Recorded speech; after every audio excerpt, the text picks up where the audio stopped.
Hello everyone, this is Ashok here और आज हम भारत के भौतिक प्रदेशों में थार का डेजर्ट और नॉर्दर्न प्लेन को पढ़ने जा रहे हैं। सबसे पहले हम थार का डेजर्ट के बारे में बात कर लेते हैं। थार का डेजर्ट टेथिस सागर के अवशेष हैं, यानी इस जगह पर कभी टेथिस सागर हुआ करता था। टेथिस सागर के लगातार भौगोलिक परिवर्तन के कारण से यहाँ से सरक गया और इसके कारण से एक रेगिस्तान का निर्माण हो गया, जिसे हम थार डेजर्ट कहते हैं। Thar desert 1.75 lakh square kilometre के अंदर फैला हुआ है। भारत का राजस्थान का 61% लगभग हिस्सा एरिड जोन में आता है। एरिड जोन को फर्दर हम दो भागों में डिवाइड करते हैं, arid zone and semi arid zone. यानी राजस्थान का जो पश्चिमी हिस्सा है वो टेथिस सागर के अवशेष है और ये जो मरुस्थल है वो 1.75 लाख स्क्वायर किलोमीटर के अंदर फैला हुआ है। शुष्कता काफ़ी ज़्यादा है। मानसूनी हवाएं अरावली रेंज जो है उसके पैरेलल चलती हैं, इसलिए बारिश कम होती है, इसलिए शुष्क क्षेत्र है। 150 mm से यानी 150 mm से भी कम बारिश यहाँ पर होती है। इसी के साथ में इस रेगिस्तान की सबसे बड़ी महत्वपूर्ण नदी भी सिर्फ एक ही है, जिसको अपन कहते हैं लूणी रवि। अब रेगिस्तान की तो हम नहीं कहेंगे, लेकिन पश्चिमी राजस्थान की जो सबसे बड़ी नदी है वो लूणी रिवर है और 495 किलोमीटर लंबी है, जिसका भी आधी दूर तक पानी खारा होता है और आधी दूर तक पानी मीठा होता है। यानी लूणी नदी राजस्थान के अजमेर से निकलकर, नाग पहाड़ियों से निकलकर बाड़मेर से चलते हुए और गुजरात में प्रवेश करती है और जाकर अपनी जो कच्छ की खाड़ी है उसके अंदर अपना पानी गिराती है। लूणी नदी का पानी बाड़मेर के बालोतरा तक मीठा होता है और बालोतरा के बाद में इसका पानी खारा हो जाता है, इसलिए इसे आधी मीठी और आधी खारी नदी भी कहते हैं। वैसे पश्चिमी राजस्थान की जो सबसे छोटी नदी है उसका नाम है काकनी रिवर। काकनी भी इसको कहते हैं, काकनी भी कहते हैं। ये 17 किलोमीटर ही लंबी है। इसके द्वारा इसका पानी बुझ झील में डाल दिया जाता है। यानी बुझ झील का निर्माण किसके द्वारा हुआ? काकनी रिवर के कारण से। सिर्फ 17 किलोमीटर ये लेंथ में है। मरुस्थल जो है वो यहाँ पर टीलों के लिए प्रसिद्ध है। राजस्थान में अलग अलग प्रकार के टीले पाए जाते हैं, जिनमें पैराबोलिक सैंड ड्यून्स, बरखान या धरियन सैंड ड्यून्स, तारा सैंड ड्यून्स। तो सबसे महत्वपूर्ण जो इसके अंदर सैंड ड्यून्स हैं वो आपके बरखान वाले सैंड ड्यून्स हैं, जिनको हम क्या कहते हैं? धरियन भी इनको कहा जाता है। बरखान सैंड ड्यून्स हवाओं की फोर्स के कारण एक जगह से दूसरी जगह पर परिवर्तित होते रहते हैं। इनका आकार क्रिसेंट मून जैसा होता है। इस तरीके की कुछ आकृति इनकी टीलों में बनती है। तो फिर भी हम कहेंगे कि राजस्थान का जो थार डेजर्ट है वो विश्व का सबसे मोस्ट प्रॉस्परस डेजर्ट माना जाता है। वेजिटेशंस के अंदर, फ्लोरा एंड फोना के अंदर, ह्यूमन हैबिटेशन के अंदर ये सबसे ज़्यादा most prosperous desert of the world in the category of hot desert. Rajasthan का मरुस्थल पाकिस्तान में भी है, भारत में भी है, लेकिन भारत के अंदर स्पेशली ये 4 राज्यों में है: राजस्थान, पंजाब, हरियाणा और गुजरात। इन 4 राज्यों के अंदर ये फैला हुआ है। हमारे राजस्थान की कुल जो एरिया है वो है आपका 3,42,239 स्क्वायर किलोमीटर। तो आप सोच सकते हैं इसका 1.75 यानी लगभग हिस्सा ही मरुस्थलीय हिस्सा है। अब हम आगे इसके बाद नॉर्दर्न प्लेन्स के बारे में डिस्कस करते हैं। नॉर्दर्न प्लेन जैसा कि नाम से ही स्पष्ट है, मैदानी इलाका है। मैदानी क्षेत्र वहाँ बनते हैं जहाँ पर नदियों का प्रवाह होता है, नदियों का बेसिन होता है। भारत में जो उत्तर के विशाल मैदान है वो 3 मुख्य नदियों के कारण बनते हैं। नंबर 1 इंडस रिवर यानी Indus plain. Indus river system के द्वारा जो प्लेन बने हुए एक मैदान इनका है। दूसरा सिस्टम गंगा रिवर सिस्टम। और तीसरा आपका है ब्रह्मपुत्र। अब देखिएगा, इंडस रिवर मानसरोवर लेक से निकलती है और भारत में होते हुए पाकिस्तान के अंदर प्रवेश करती है। इंडस रिवर की कुछ ट्रिब्यूटरीज रिवर्स हैं, जिनमें झेलम नदी, चेनाब रिवर, राबी रिवर, ब्यास रिवर और सतलुज रिवर। ये जो पांचों नदियां हैं, झेलम, चिनाब, राबी, व्यास, सतलुज, ये नदियां पाकिस्तान के मिठानकोट में अपना जो वाटर स्ट्रीम है वो किस में मिला देती हैं? सिंधु रिवर में, और फिर उसके बाद में ये कच्छ की खाड़ी में गिर जाती है। इन नदियों के द्वारा जो मैदान उपजाऊ बनता है उसका अधिकतर हिस्सा आज के टाइम पर पाकिस्तान पंजाब के अंदर है, क्योंकि बंटवारे के टाइम पर जो उपजाऊ पंजाबी भाग था वो पाकिस्तान के अंडर में रह गया। तो इसलिए इस प्लेन को, इसके द्वारा जो मैदान बनाए जाते हैं उनको हम पंजाब के मैदान भी कहते हैं, या पंजाब प्लेन भी हम इन्हें कहते हैं। अब इसके बाद में हम पढ़ते हैं गंगा रिवर के बारे में। गंगा रिवर सिस्टम के अंदर जैसा कि आप जानते हैं कि उत्तराखंड से ये नदी निकलती है, उत्तर प्रदेश होते हुए, बिहार होते हुए, वेस्ट बंगाल होते हुए, बांग्लादेश होते हुए अपना पानी किस में गिरा देती है? बे ऑफ बंगाल में। इसकी सहायक नदियों में रामगंगा, काली शारदा, घाघरा, गंडक, कोसी, महानंदा, ये कुछ नदियां हैं। नीचे से इसके अंदर जैसे यानी दक्षिण साइड से यमुना नदी मिलती है, सोन नदी, रिहंद नदी, दामोदर नदी, ये इसके दक्षिण भाग से मिलती है। देखिएगा, थोड़ा सा समझ लीजिएगा कि कोई भी नदी जहाँ से निकलती है तो नदी यूं यूं करके आगे बढ़ती है, तो बिल्कुल सांप के तरीके से ये इसको माना जाए। जिस तरफ सिर है उस तरफ आप खड़े होकर जो नदियाँ आपके बाएं हाथ से मिल रही हैं, जो नदियाँ आपके दाएं हाथ से मिल रही हैं। अब जैसे मैं कहूँ कि गंडक नदी गंगा नदी के किस तरफ से मिल रही है, तो आप कह सकते हैं बाईं तरफ से मिल रही है। दामोदर नदी गंगा नदी में किस तरफ से मिलती है, तो दाएं भाग से या फिर दक्षिण से आप इसको कह सकते हैं। गंगा के द्वारा बहुत बड़ा मैदान बनाया जाता है।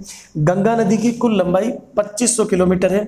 इसका अधिकांश हिस्सा या बेसिन या प्लेन जो मैदान बनाया जाता है वो हमारे भारत में ही फैला हुआ है। इसलिए ये भारत की अर्थव्यवस्था की दृष्टि से और कृषि की दृष्टि से काफ़ी महत्वपूर्ण नदी है। इसीलिए इस नदी को हम राष्ट्रीय नदी भी कहते हैं। तीसरी नदी का नाम है ब्रह्मपुत्र नदी। ब्रह्मपुत्र नदी मानसरोवर लेक से ही निकलकर और तिब्बत में पहाड़ों में बहती हुई अरुणाचल प्रदेश की पहाड़ी में प्रवेश करती है। अरुणाचल प्रदेश में ये यांग पास से प्रवेश करती है और यहाँ से बहते हुए असम राज्य में आती है। देखिएगा, ब्रह्मपुत्र नदी जो है वो सबसे पहली बार मैदान में असम राज्य में आती है। इससे पहले तक ये पहाड़ों में ही ट्रेवल करती है। इस नदी के अलग अलग नाम हैं, जैसे तिब्बत के अंदर इसको सांगपो कहा जाता है, अरुणाचल प्रदेश में इसको दियांग कहा जाता है, असम में आकर इसका नाम क्या पड़ता है? ब्रह्मपुत्र। और यहाँ से फिर ये नदी कहाँ चली जाती है? बांग्लादेश में। और बांग्लादेश में फर्दर इस नदी को क्या कहते हैं? जमुना रिवर। तो देखिएगा कितने नाम बदल गए हैं।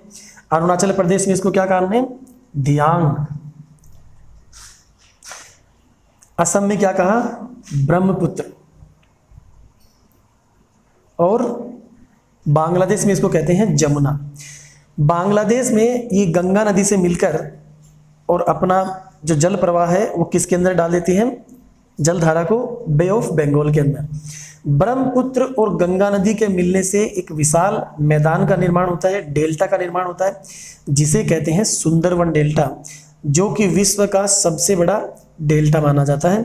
सुंदरबन डेल्टा। यहाँ पर सुंदरी प्रकार के वृक्ष खूब पाए जाते हैं, इन्हीं के ऊपर इसका नाम सुंदरवन डेल्टा रखा गया है। सुंदरवन डेल्टा भी एग्रीकल्चर की दृष्टि से काफ़ी महत्वपूर्ण है।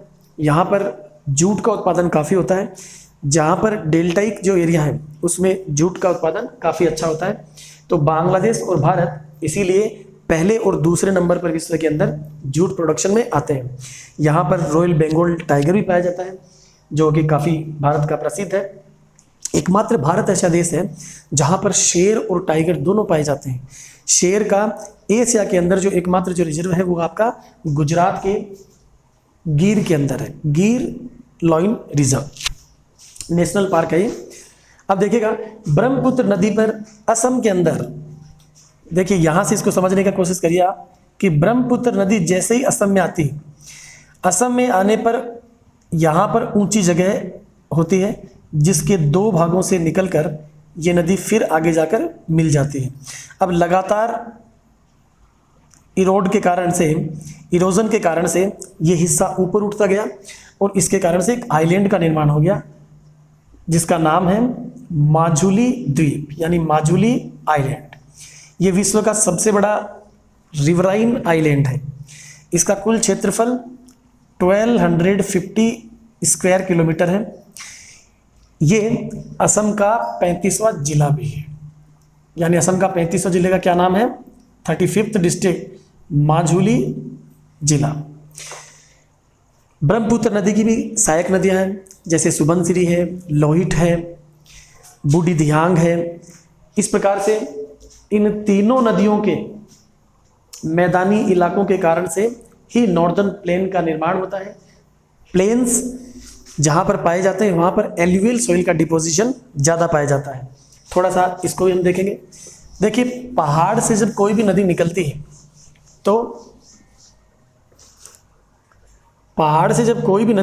है तो पहाड़ी फुट हिल्स में यानी वैली के अंदर, उसके ढाल के अंदर नदियों के द्वारा जो पानी लाया जाता है उसके साथ में कंकड़, पत्थर, ग्रेवल्स, पेबल्स वो लगातार उसकी ढाल में डिपॉजिट हो जाते हैं।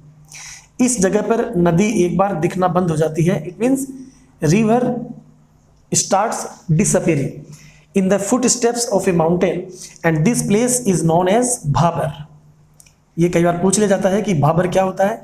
तो in the foot steps of the hills deposition of the pebbles, gravels, small piece of stones, इस प्लेस को हम क्या कहेंगे? भाबर। और कुछ दूरी के बाद में नदी जो है वो फिर से दिखने लग जाती है, क्योंकि पत्थर जो है वो लगातार तो ट्रेवल कर नहीं सकते हैं कि जहाँ पर समुद्र में जाएंगे वहाँ तक हम तो भागेंगे। तो ये ढाल, स्लोप जो इलाके हैं वहाँ तक इनका डिपोजिशन रहता है। इसके बाद में नदी एक बार फिर से दिखने लग जाती है। It means river reappears again after the place of Bhabar. इस क्षेत्र को हम कहते हैं तराई, इसको तराई एरिया कहा जाता है। इसके बाद का जो इलाका आता है उसको बोलते हैं हम खादर। देखिएगा, महत्वपूर्ण इलाके ये दो बातें हैं। खादर के बाद में जो आएगा वो आएगा आपका बांगर। नदी का बहाव सामान्य रहता है, उसके साथ में जो बेसिन बनाया जाता है, जो डिपोजिशन लाया जाता है, जो सेडिमेंट्स लाया जाता है हर साल, उसको हम कहते हैं खादर। ये एल्यूवियल सॉइल का ही पार्ट है, लेकिन हर बार नई मिट्टी लाई जाती है, इसलिए इसको हम कहते हैं न्यू एल्यूवियल सॉइल। यानी आपसे पूछ सकते हैं कि खादर किसे कहते हैं, तो न्यू एल्यूवियल सॉइल को हम कहते हैं खादर। ये ज़्यादा फर्टाइल होती है, जबकि बाढ़ के समय में, हाई फ्लड के टाइम पर कई बार पानी जब ऊपर वाले इलाकों में भी चला जाता है तो ऐसी मिट्टी जो कई बार ज़्यादा बहाव के कारण हैवी फ्लड के टाइम पर, हैवी फ्लो के टाइम पर थोड़ा डिपोजिशन ऊंची जगहों पर भी हो जाता है। ये डिपोजिशन कई बार होता है। तो ये पुरानी एल्यूवियल सॉइल हो गई, इसको कहते हैं बांगर। बांगर मिट्टी खादर से थोड़ी कम उपजाऊ होती है। खादर मिट्टी का जो जमावड़ा है, जो डिपोजिशन है, वो लगातार होते रहता है, जबकि बांगर का डिपोजिशन अधिक बहाव के समय पर ही होता है। तो ये आपके चार चीज़ें हो गई: Bhabar, deposition of pebbles, Terai क्षेत्र जहाँ पर river reappears after the place of Terai, and then Khadar and Bangar. Old alluvial is known as Bangar. It is less fertile in comparison of Khadar. Khadar is a type of new alluvial soil. It is more fertile। जहाँ पर alluvial soil होती है वहाँ पर गेहूं और चावल के उत्पादन की दृष्टि से ये महत्वपूर्ण माना जाता है। हमारा नॉर्दर्न प्लेन जो है वो काफ़ी बड़ा इलाका है। ये 7 लाख स्क्वायर किलोमीटर के अंदर फैला हुआ है। तो आप समझ सकते हैं कि जो हमारे जो फिजिकल फीचर हैं, यानी 6। उनमें से सबसे बड़ा क्षेत्र किसका है? नॉर्दर्न प्लेन का, यानी उत्तर के विशाल मैदानों का है। इसकी कुल जो लंबाई है वो आपकी 2400 किलोमीटर है और ये 240 से 320 किलोमीटर की चौड़ाई के साथ भारत में फैला हुआ है, जिसके अंदर इंडस रिवर सिस्टम है, गंगा वैली सिस्टम है और ब्रह्मपुत्र रिवर सिस्टम है। तो ये आपका नॉर्दर्न प्लेन का था और एक दो बार आप देखिएगा। और आज मिलते हैं अगले वीडियो में, तब तक के लिए जय हिंद, जय भारत, धन्यवाद।